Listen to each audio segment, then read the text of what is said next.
नमस्कार, आप सभी का स्वागत है एनडीटीवी राजस्थान पर और मैं हूं आपके साथ शुभेंदु सिंह। आप देख रहे हैं सबसे बड़ा मुद्दा। आज हम अपने इस खास कार्यक्रम में बात करेंगे जीएसटी की दरों को लेकर। दरअसल देश में जीएसटी यानी कि गुड्स एंड सर्विस टैक्स का 35% का नया स्लैब बनाने की तैयारी चल रही है। ग्रुप ऑफ मिनिस्टर यानी कि जीओएम की सिफारिश पर इस पर अमल हुआ है, तो 148 वस्तुओं पर टैक्स दरों में बदलाव संभव माना जा रहा है। कोल्ड ड्रिंक, सिगरेट, तंबाकू जैसे हानिकारक उत्पाद महंगे होने की संभावना है, महंगे हो सकते हैं। और जीएसटी की दरों को तर्कसंगत बनाने के लिए गठित की गई मंत्रियों की समूह जीओएम की पिछली बैठक में ऐसे उत्पादों पर मौजूदा टैक्स दर को 28% से बढ़ाकर 35% करने का प्रस्ताव दिया। जीओएम के प्रस्तावों पर राजस्थान के जैसलमेर में जीएसटी काउंसिल की बैठक में निर्णय होगा। बिहार के उप मुख्यमंत्री सम्राट चौधरी के नेतृत्व में मंत्रियों के समूह ने कपड़ों पर टैक्स दरों पर बड़ा फैसला लिया है। इसके तहत 1500 रुपए तक के रेडीमेड गारमेंट पर 5%, 1500 से 10,000 तक के कपड़ों पर 18% और 10,000 से ऊपर के कपड़ों पर 28% टैक्स लगाने का प्रस्ताव है। फिलहाल 1,000 रुपए तक के कपड़ों पर 5% और अधिक कीमत के कपड़ों पर 12% टैक्स लगता है। वहीं जीएम ने 10,000 रुपए से कम कीमत वाली साइकिलों पर जीएसटी दर को 12% से घटाकर 5% करने का सुझाव दिया। अब इसके अलावा अभ्यास पुस्तकों पर जीएसटी को घटाकर 12% से जो है 5% करने और 20 लीटर से ज्यादा के बोतलबंद पानी पर जीएसटी को 18% से घटाकर 5% करने का सुझाव है। जीएसटी मुआवजा उपकर पर गठित जीओएम ने अपनी रिपोर्ट जमा करने के लिए जीएसटी काउंसिल से 6 महीने का समय और मांगा है। समूह को 31 दिसंबर तक अपनी रिपोर्ट जीएसटी काउंसिल को सौंपनी है। वित्त राज्य मंत्री पंकज चौधरी के नेतृत्व में इस जीओएम का गठन किया गया था। जीओएम की सिफारिश पर 21 दिसंबर को जैसलमेर में वित्त मंत्री निर्मला सीतारमण की अध्यक्षता में जीएसटी काउंसिल की बैठक में फैसला होने की उम्मीद है। अब बैठक में सभी राज्यों के वित्त मंत्री और जीएसटी काउंसिल के सदस्य इसमें शामिल हैं। नया स्लैब इसलिए जरूरी बताया जा रहा है क्योंकि वर्तमान में जीएसटी के 4 स्लैब 5%, 12%, 18% और 28% हैं। आवश्यक वस्तुओं को या तो छूट दी जाती है या कम स्लैब पर कर दिया जाता है और विलासिता वाली वस्तुओं पर 28% की दर के अलावा उपकर भी लगाया जाता है। वर्तमान में औसत जीएसटी दर 12.2% है, जो 15.3 की तटस्थ टैक्स दर से कम है। अब ऐसे में दरों को युक्ति संगत बनाने के लिए 35% का नया स्लैब प्रस्तावित किया गया है और इसके जरिए जो है जो विलासिता वाली चीजें हैं उस पर 35% टैक्स लगाने का ये माना जा रहा है कि इसमें सुझाव सामने आया है। अब इससे क्या असर पड़ेगा, आज इसी को लेकर के हम आज अपने इस खास कार्यक्रम में चर्चा करेंगे। देश के जीएसटी पर मंथन और निर्णय राजस्थान के जैसलमेर में होना है, तो इसीलिए सभी की नजरें इस पर आकर के टिकी हैं। जो भारत सरकार का दोनों फाइनेंस की बजट मीटिंग, प्रिपरेटरी मीटिंग और जीएसटी मीटिंग यहाँ पे आयोजन किया है, तो डेफिनेटली कल के जीएसटी मीटिंग में बाकी सब डिस्कशन हुआ और देश के 16 फाइनेंस कमीशन और बजट की प्रिपरेशन फाइनेंस मिनिस्टर माननीय निर्मला सीतारमण जी ने यहाँ पे रखा है, तो देश के लिए कुछ आदर्शन रहेगा। We already made some specific suggestions even earlier meeting also. This time also we'll make suggestions in the meeting instead of outside. Like any particularly insurance. Any particular need like individual insurance and group insurance or that. We have some ideas. We'll make. बहुत सारी चीज़ों पे discussion भी होगा। हमारी सबकी जो हम लोग बजट से हमारी अपेक्षाएं हैं केंद्रीय बजट से, वो हम लोग सब इनके सामने रखेंगे। उम्मीद करता हूं कि जीएसटी काउंसिल की मीटिंग जिस उद्देश्य से बुलाई गई है वो अपने लक्ष्य को प्राप्त करेगी और सफल मीटिंग होगी। उत्तर प्रदेश की जन भावनाओं के अनुरूप जो उत्तर प्रदेश के विकास को गति प्रदान करें, ऐसे सभी प्रस्ताव हम लेकर आए हैं, इसी को रखें। मैं जैसलमेर में मेरे लिए मैं अरुणाचल प्रदेश से आया हूँ। आज हमारा जो प्री बजट मीटिंग है, कल हमारा जीएसटी मीटिंग है, उस सिलसिले में मैं आया हूँ अरुणाचल प्रदेश से। बहुत अच्छा लगा है। ये लास्ट बॉर्डर एरिया टाउन है हमारा। मैं आशा करता हूँ कि हमारा मीटिंग अच्छा होगा और मैं अच्छा मेमोरी लेके वापस जाऊँगा। We have suggestions, yes, on the finance ministers meet also we have suggestions, but let the meeting come, then we'll have the comments. सारे देश के सभी प्रदेशों के हमारे वित्त मंत्री और केंद्र सरकार की हमारी वित्त मंत्री निर्मला सीतारमण जी के मार्गदर्शन में, नेतृत्व में पूरे देश के बारे में विचार होगा। नहीं, बिहार को पूरी अपेक्षा है देश के बजट से बिहार को आर्थिक रूप से मजबूत करने के लिए देश के यशस्वी प्रधानमंत्री जी का सहयोग चाहिए। तो देशवासियों को उम्मीद है कि जीएसटी काउंसिल की इस बैठक में कुछ बड़े निर्णय होंगे और कुछ दरों के अंदर भी परिवर्तन होगा। जो जरूरत की चीजें हैं वो कुछ शायद दरों में कमी आ सके, और इसी को लेकर के क्या लोगों की उम्मीदें हैं, क्योंकि सभी की नजरें आकर के जैसलमेर पर आकर के टिक जाती हैं और इसीलिए आज चर्चा बड़ी महत्वपूर्ण है। और इसीलिए सबसे पहले आज के खास पैनल से आपको मिलवाते हैं। हमारे साथ अपरा कुशल जी कार्यक्रम में जुड़ चुकी हैं, सीआईए के सदस्य हैं। हमारे साथ जीएसटी कमेटी के चेयरमैन सीए शशांक गुप्ता हमारे साथ कार्यक्रम में जुड़ चुके हैं। हमारे साथ फिक्की फ्लो के चेयरपर्सन रघुश्री पोद्दार जी कार्यक्रम में हैं, और साथ ही हमारे साथ बीएनआई एरिया डायरेक्टर नीलम मित्तल जी कार्यक्रम में जुड़ चुके हैं। सभी का बहुत स्वागत है। लेकिन सबसे पहले मैं इसमें अपरा जी आपसे ही बात करना चाह रहा हूँ। अभी तक की जो तस्वीर है, जो चर्चाएं हैं, जैसे कुछ चर्चाएं तो बड़ी ऊपरी सतह पर आकर के हो रही हैं कि भाई हेल्थ इंश्योरेंस जो है उसकी दरों में कुछ बदलाव होने की संभावना है, टर्म इंश्योरेंस को लेकर के, और ये कहा जा रहा है कि 35% का एक टैक्स स्लैब जो है, ये जो जीएसटी का स्लैब है वो इसमें आने की चर्चा बहुत तेजी के साथ है। क्या आपको इसमें लग रहा है कि क्या बड़ा होने की संभावना अभी है? क्योंकि कल की बैठक है, उससे पहले पहले आज जो है बैठक भी हुई थी, लेकिन क्या अभी तक आपको नजर आ रहा है इसमें? देखिए, जहां तक 35% की जो स्लैब की बात है, घोषणाओं की जो एक लिस्ट है वो तो उन्होंने निकल रही है, हर तरफ सर्कुलेट हो रही है। एक्चुअल क्या होगा वो तो कल ही पता चलेगा। बट ये जो 35% की बात हो रही है वो कोई बात एक्चुअली थोड़ा कम समझ में आ रही है। देखिए, at the end of the day GST इतना अच्छा कर रहा है और वो अब जाकर पांव उन्होंने मजबूत कर लिए हैं। We need simplification, not multiplication. ये एक बिजनेसमैन या एक काउंसिल का एक अप्रोच होना चाहिए। और अगर आप उसको 35% का जो हम सुन रहे हैं, अगर वो हो जाएगा तो मुझे ऐसा लगता है कि पैरेलल इकोनॉमी वापस खड़ी हो जाएगी। क्योंकि जो गुड्स जिन पर ये 35% की बात कर रहे हैं, वो एक अगर साधारण व्यक्ति है वो उसको अफोर्ड नहीं कर पाएगा, और जब अफोर्ड नहीं कर पाएगा तो ब्लैक मार्केटिंग होने के चांसेस है, और उसको आप स्मगलिंग होने के चांसेस है। चाइनीज प्रोडक्ट्स आएंगे, देखिए सिगरेट हो और ये सब प्रोडक्ट्स हो, इस पे अगर आप उसको बढ़ा देंगे, 35% कर देंगे, तो एक तरीके का जो सिस्टम बैठ गया था वो सिस्टम पूरा हिलने की उम्मीद हो जाएगी। तो मुझे ऐसा लगता है कि ये थोड़ा सा अनवांटेड रहेगा, और जो एग्जिस्टिंग सिस्टम है उसको कहीं ना कहीं वो उसको बिल्कुल वॉबल कर देगा, उसको शेकी कर देगा। यानी कि आप कह रहे हैं कि 35% वाला अगर इसमें स्लैब आता है तो उससे जो है चीजें खराब होंगी, प्रैक्टिकली उसका उतना ज्यादा रोल नजर नहीं आएगा, उससे नुकसान ज्यादा होगा। एब्सोल्युटली, एब्सोल्युटली यही मानना है मेरा। ठीक है, मैं इसमें रघुश्री जी को भी जोड़ लेता हूँ। रघुश्री जी, एक चीज बताइए, आपको इसमें क्या लग रहा है कि कुछ चीज़ों के दामों में जीएसटी की दरों से बड़ा फर्क पड़ेगा? अब बहुत सारे लोग हैं जो ज़रूरत की चीज़ें हैं, पानी की बोतल है, उस पर जीएसटी की दरों में कहा जा रहा है कि भाई अब इसको कम होने की संभावना है। बहुत सारी ऐसी चीज़ें हैं जिसमें लोगों को भी उम्मीद है कि भाई क्या इस पर अब ये जीएसटी की दरें इस पर शामिल होंगी। तो कल की बैठक पर सभी की नज़रें हैं। आपको कुछ लग रहा है कि बड़ा उथल पुथल होगा या बड़ा फेरबदल होने की संभावना है? हाँ जी, देखिए, कोई भी चीज का जब टैक्स होता है तो टैक्स एक तरह का प्रेशर शब्द अपने आप आ जाता है। मैन्युफैक्चरर से लेकर ट्रेडर तक के लिए ये बहुत बड़ी चुनौती है। अब आप देखिए, जब से जीएसटी इंट्रोड्यूस हुई है भारत में बहुत बदलाव आए हैं, पर 35% जिसको हम प्रपोज कर रहे हैं ये अपने आप में बहुत ही तनावग्रस्त स्थिति लेकर आएगा। क्योंकि जो हिंदुस्तान में पेमेंट टर्म्स हैं एक मैन्युफैक्चरर को, वो बहुत ही कठिन है। अगर आप प्रोडक्ट बेचते हैं तो उसका जो पेमेंट आता है वो 6 महीने पहले आता ही नहीं है। पर एमएसएमई की आपने बहुत सारी नीतियां लागू कर दी, पर क्या वो सच में लागू है? क्या सच में 45 दिन में पेमेंट आ जाएगा?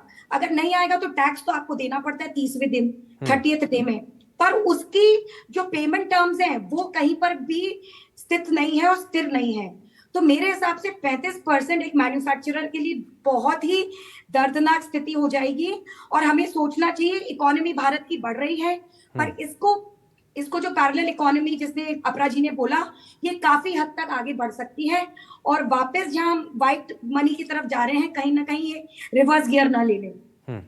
जीएसटी को सिंप्लीफाई करने के लिए लगातार कोशिशें हो रही हैं। नीलम जी, इसमें आप एक स्टेक इस पर आपका कि भाई अभी इसमें कुछ और बदलाव लाने की ज़रूरत है, और इसीलिए तो ये बैठकें होती हैं कि कहीं कुछ कमी है या किसी चीज़ के उत्पाद के ऊपर अगर दरों में अगर कुछ बदलाव करना है जीएसटी की दरों में, तो उसके लिए बैठकें हैं। तो आपको लग रहा है कि अभी भी बहुत सारी ऐसी चीज़ें हैं जिसमें ऊपर नीचे करने की ज़रूरत है? मैं first of all thank you so much for being मतलब for I am part of this conversation. So first of all तो कोई भी बदलाव जो होता है वो अच्छे के लिए होता है, मैं इस सिस्टम पे बिलीव करती हूँ।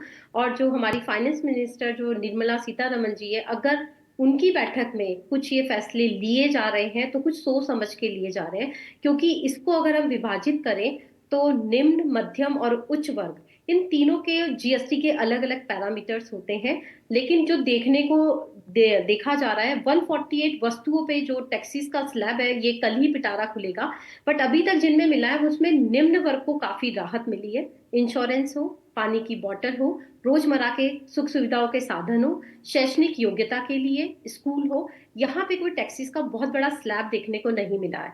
मैं 148 आइटम्स के बारे में टोटल स्टडी कर रही थी, तो मुझे पता लगा कि ये उच्च वर्ग के परिवारों के लिए हो सकता है जीएसटी का जो रेट है, जैसा मैं बिल्कुल सहमत होंगी अपरा कुच्छल जी और पोद्दार जी से कि 35 बहुत ज्यादा है, बट ये फैसले बहुत सोच समझ के लिए गए हैं। तो देखना रिजल्ट, जब भी कोई चीजें नई लागू होती है तो उसका रिजल्ट आने के बाद ही समझ में आता है कि ये चीजें गलत वे में डायरेक्शन में गई है या पॉजिटिव डायरेक्शन में। लेकिन जब से हमारी फाइनेंस मिनिस्टर निर्मला सीतारमण जी आई है, मुझे ऐसा लगा है कि हमारी इकोनॉमिक में लगातार कुछ पॉजिटिवली बदलाव हो रहे हैं। तो अगर जीएसटी का ये 35 का स्लैब आया है तो पिटारा खुलने के बाद ही समझ आएगा कि ये किस रुख की तरफ जा रहा है। ठीक है, इसमें शशांक जी को जोड़ता हूँ। शशांक जी, 35 वाला जो स्लैब है, बड़ी चर्चा है उसकी। अब आम लोग तो ये कह करके बैठे हुए हैं कि भाई ठीक है, हमें तो राहत मिलेगी, लेकिन जो एलीट क्लास में है या जिनको लगता है कि महंगी चीज़ें खरीदने का जिनको शौक है, तो उनके लिए वो चीज़ें थोड़ी सी और महंगी हो सकती हैं।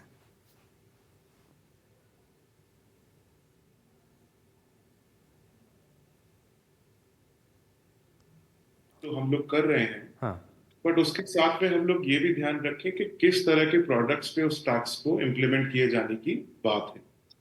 3 तरह के प्रोडक्ट्स हैं जिसपे अभी बात चल रही है कि 35% टैक्स इम्प्लीमेंट किया जाएगा, जिसमें कोल्ड ड्रिंक, टबैको और सिगरेट्स हैं। अगर हम इफेक्टिवली देखें तो आज भी इन तीनों प्रोडक्ट्स पे जो इफेक्टिव टैक्सेशन है वो इस 35% से कहीं ज्यादा है। कोल्ड ड्रिंक्स के केस में, क्योंकि इन सभी प्रोडक्ट्स पे जीएसटी के साथ में कॉम्पनसेशन सेस भी एप्लीकेबल है, तो कोल्ड ड्रिंक्स पर इफेक्टिवली टैक्स 42% है, और टोबैको और सिगरेट्स की अगर बात करें तो ये इवन मोर देन 100% भी है। अभी आपने ही अपने स्टार्टिंग के उद्बोधन में कहा, शुरुआत में कहा कि कॉम्पनसेशन सेस को लेकर एक कमेटी गठित की गई है, क्योंकि जब जीएसटी लाया गया था तो कॉम्पनसेशन सेस बेसिकली एक स्पेसिफिक टैक्स है जो स्टेट्स जिनको रेवेन्यू कलेक्शन जीएसटी आने की वजह से कम हुआ उसकी भरपाई करने के लिए लगाया गया है, और ये हमेशा के लिए नहीं रहेगा, इसकी एक समय सीमा है, उसमें ये समाप्त कर दिया जाएगा। अगर ये समाप्त कर दिया जाएगा तो इसलिए जरूरी है कि बाकी के जो प्रोडक्ट्स हैं उस पर हाई टैक्स रहे, टैक्स रेवेन्यू उतना कलेक्शन होता रहे। और जैसा कि सरकार आज बात भी कर रही है, पक्ष विपक्ष दोनों, कि हेल्थ इंश्योरेंस और टर्म इंश्योरेंस पे जीएसटी रेट को 18% से 0 कर दें या 5% कर दें, वो भी होने की उम्मीद है। तो गवर्नमेंट अगर रैशनलाइजेशन कर रही है और स्टेट्स का भी अगर ध्यान रखना है तो कहीं ना कहीं टैक्स को बढ़ाना पड़ेगा, और ये सेक्टर्स मुझे लगता है बड़े इजीली इसको डाइजेस्ट कर लेंगे। निश्चित तौर पर ये प्रोडक्ट्स महंगे होंगे, और मेरा अपना मानना ये है कि ये महंगे होने भी चाहिए। अच्छा सर, इसमें अगर जो 35% वाला जो स्लैब है तो उसमें सेस लगा करके क्या और ये बढ़ सकता है या इसमें नहीं लगेगा कुछ ऊपर से? सर, सेस लगाकर और बढ़ेगा, क्योंकि जो सेस एप्लीकेबल होता है वो जीएसटी की जब गणना की जाती है उस वैल्यू के ऊपर सेस लगाया जाता है, तो कंपाउंडेड इफेक्ट होगा, और अल्टीमेटली जो टैक्स निकल के आएगा GST plus compensation cess, that is going to be higher than it is today. और स्टेट अपना टैक्स छोड़ने को तैयार नहीं है क्योंकि उनका पहले से मार्जिन कम हो चुका है। जी बिल्कुल। अच्छा, इसमें शशांक जी एक चीज और है, एक बड़ी चर्चा चल रही है कि भाई पेट्रोलियम पदार्थों को भी क्या इसके दायरे में लेकर के आया जाए, तो इससे आम लोगों को बड़ा फायदा होगा। इसको लेकर के कहीं चर्चा? इसको लेकर भी बिल्कुल सर चर्चा चल रही है, जिसमें एविएशन टरबाइन फ्यूल को इसमें लाने की बात है। और सरकार जिस दिन जीएसटी लाई थी, जब कॉन्स्टिट्यूशनल अमेंडमेंट लाया गया था, तो सिर्फ अल्कोहल को बाहर रखा गया, बाकी सब पे सबका मत ये था कि अल्टीमेटली जीएसटी में लाया जाएगा। अब अगर हम ऑयल एंड गैस सेक्टर की बात करें, तो ऑयल और गैस को अभी दार्जिली जीएसटी से बाहर इतर रखा गया है, पर एविएशन टरबाइन फ्यूल एक ऐसा सब्जेक्ट है जिस पर स्टेट्स और सेंटर दोनों का कंसेंसस बन रहा है, और उस पर भी बड़ी एक्टिवली चर्चा है कि हो सकता है एविएशन टरबाइन फ्यूल को जीएसटी में लाने के लिए और ऑयल एंड गैस सेक्टर को जीएसटी में समायोजित करने के लिए शायद इस मीटिंग के बाद हमें कोई पॉजिटिव पहल नजर आए। ठीक है, मैं इसमें अपरा जी को जरा इसमें जोड़ रहा हूँ। अपरा जी, इसमें राजस्थान के भी अगर लिहाज से देखा जाए, भाई पर्यटन के क्षेत्र में बहुत कुछ संभावनाएं हैं, और यहाँ अगर कुछ फेरबदल होता है, आपको लगता है कि कुछ एड ऑन होने की या कुछ राहत देने की कहीं कोई गुंजाइश नजर आती है? देखिए, जहां तक राहत देने की बात है, गुंजाइश डेफिनेटली नजर थोड़ी बहुत आ रही है, पर जैसे कि हम सब अजम्पशन ही कर रहे हैं, अजम्पशन करने के हिसाब से तो जब कल ये पिटारा खुलेगा तो हमें पता चलेगा। बट टूरिज्म की बात करें तो टूरिज्म कहीं ना कहीं डेफिनेटली, अगर ये इंक्रीज करा जाएंगी रेट्स, तो टूरिज्म कहीं ना कहीं इफेक्ट जरूर करेगा। और मेरा पर्सनली मानना है कि जीएसटी कलेक्शन में जब इतना ज्यादा इंक्रीमेंट हुआ है, जब इतना अच्छे से ये सिस्टम, मैं वापस बोल रही हूँ, अच्छे से सिस्टम ने अपने रूट्स पकड़ लिए हैं, तो बहुत ज्यादा अगर फेरबदल होगा तो हर सेक्टर में कहीं ना कहीं वो इफेक्ट जरूर आएगा, और टूरिज्म इससे परे नहीं है। ठीक है, इसमें रघुश्री जी एक चीज ये भी है कि भाई हम ये भी कह रहे हैं कि भाई अगर लगातार डेवलपमेंट को लेकर के बातें हैं, तो इसमें न सिर्फ टूरिज्म बल्कि और कौन कौन से ऐसे सेक्टर आपको नज़र आते हैं जिसमें कल के ऊपर बड़ी नज़रें हैं और कल के बाद से उन पर बड़ा फोकस रहेगा, बड़ा बदलाव आने की संभावना है टूरिज्म के अलावा भी? देखिए, टेक्सटाइल इंडस्ट्री जो है, गारमेंट इंडस्ट्री, मैन्युफैक्चर्ड गारमेंट्स, उनके लिए बहुत ही बड़ा धक्का लगेगा, क्योंकि अभी 1000 रुपए के ऊपर 5% जीएसटी है, उसके बाद में 12% 1000 रुपए के ऊपर। अब ये प्रस्ताव आ रहा है कि इन सब में 5% और बढ़ावा जाएगा। तो आप ये सोचिए कि गारमेंट के अंदर अगर अंडर इन्वॉइसिंग होने लगेगी, क्योंकि इसका बहुत डर है कि बहुत से मैन्युफैक्चरिंग अंडर इन्वॉइसिंग करने लगेंगे, और हम चाहते हैं कि हमारी इकोनॉमी स्टेबल रहे, क्योंकि गारमेंट में मैन्युफैक्चरर का जो पेमेंट है वो तो 30 डेज में है, जो कपड़ा वो खरीद रहा है, और जो वो आगे बेच रहा है मैन्युफैक्चर्ड गारमेंट, उसका पेमेंट टर्म्स आती है 60 से 90 दिन। और ये जो पेमेंट साइकिल में जो मैन्युफैक्चरर है ना, वो फंस जाएगा, और इसके कारण जो चाइना से माल आना स्टार्ट होगा, मैन्युफैक्चरिंग यूनिट्स को बहुत धक्का लगेगा, क्योंकि जब वो बिलिंग करेंगे तो उनके ऊपर 18% और शायद 28% 10,000 के ऊपर की टैक्सेशन आएगी। तो क्या ये सही होगा मैन्युफैक्चरर के लिए? As it is MSME industries को कोविड के बाद बहुत नुकसान झेलना पड़ा, तो क्या वो वापस प्रॉफिट सेक्टर में और एक्सपोर्ट में आगे बढ़ पाएंगे? तो क्योंकि एक्सपोर्ट बहुत कम हो चुका है राजस्थान से, और हम कुर्ती बाजार की तरफ बढ़ गए लोकल मार्केट, पर इस कुर्ती बाजार में अगर आप 5% बढ़ा देंगे तो मुझे लगता है बहुत सी चीजें रिवर्स जाएंगी। ठीक है, उससे कहीं ना कहीं अब कोविड के बाद से बड़ा असर तो पड़ा ही है, और ऐसे में कोशिश की गई है सरकार के द्वारा भी कि भाई इसको थोड़ा सा सेक्टर को उठाया जाए, लेकिन टैक्सेस अगर कम हो पाएंगे तो थोड़ा सा आप। अच्छा, एक चीज़ और भी है, मैं इसमें शशांक जी को जोड़ता हूँ। शशांक जी, एक चीज़ ये भी है कि भाई जीएसटी आने के बाद जो स्टेट का जो स्टेक है वो थोड़ा सा कम हुआ है, जितना पहले बेनिफिट था या जितना मुनाफा होता था टैक्सेस के थ्रू वो थोड़ा सा कम हुआ है। तो लग रहा है कि इसमें सेस बरकरार रहेगा या कुछ और टैक्सेस के जरिए कुछ अपना रेवेन्यू बनाने के लिए कोशिश हो? देखिए, स्टेट्स को सबसे बड़ा फर्क जीएसटी आने के बाद ये पड़ा कि जीएसटी से पहले जो टैक्सेस होते थे वो स्टेट के अपने हाथ में थे, और वैट कहीं ना कहीं स्टेट के लिए एक बहुत बड़ा रेवेन्यू कलेक्शन का एरिया था। स्टेट्स को इसमें अपने साथ रखने के लिए उन्हें अल्कोहल पे टैक्स इसलिए भी कंटिन्यू करने दिया गया है कि उनका एक बहुत बड़ा रेवेन्यू का कलेक्शन बना रहे। लेकिन हमें ये समझना जरूरी है कि जीएसटी आने के बाद ये टैक्स अब डेस्टिनेशन बेस्ड टैक्स हो गया है। तो आज टैक्स कलेक्शन जाता है जहां पर कंज्यूमर बैठा है, और पहले ये टैक्स रहता था उस स्टेट के पास जहां पर माल प्रोड्यूस होता था। तो प्रोड्यूसर इंसेंटिव स्टेट्स को पहले फायदा था, लेकिन आज कंज्यूमर बेस्ड स्टेट्स को ज्यादा फायदा है। तो डेफिनेटली कुछ स्टेट्स सरप्लस में है रेवेन्यू कलेक्शन में, कुछ स्टेट्स डेफिसिट में है। कॉम्पनसेशन सेस अभी कंटिन्यू रहेगा, मेरा अपना पर्सनल ओपिनियन है, पर इनडेफिनेटली कॉम्पनसेशन सेस को कंटिन्यू नहीं किया जा सकता। और मुझे लगता है कि जीएसटी का रेवेन्यू जिस तरह से बढ़ रहा है, हो सकता है कि बहुत ही जल्दी हम देखें कि ग्रेजुअली कॉम्पनसेशन सेस को फेज आउट करने के लिए, उसको हटाने के लिए जीएसटी काउंसिल उस दिशा में कुछ पॉजिटिव कदम बढ़ाएगा। लेकिन फिर स्टेट का रेवेन्यू बचेगा कहां? फिर वो छोड़ देंगे आसानी?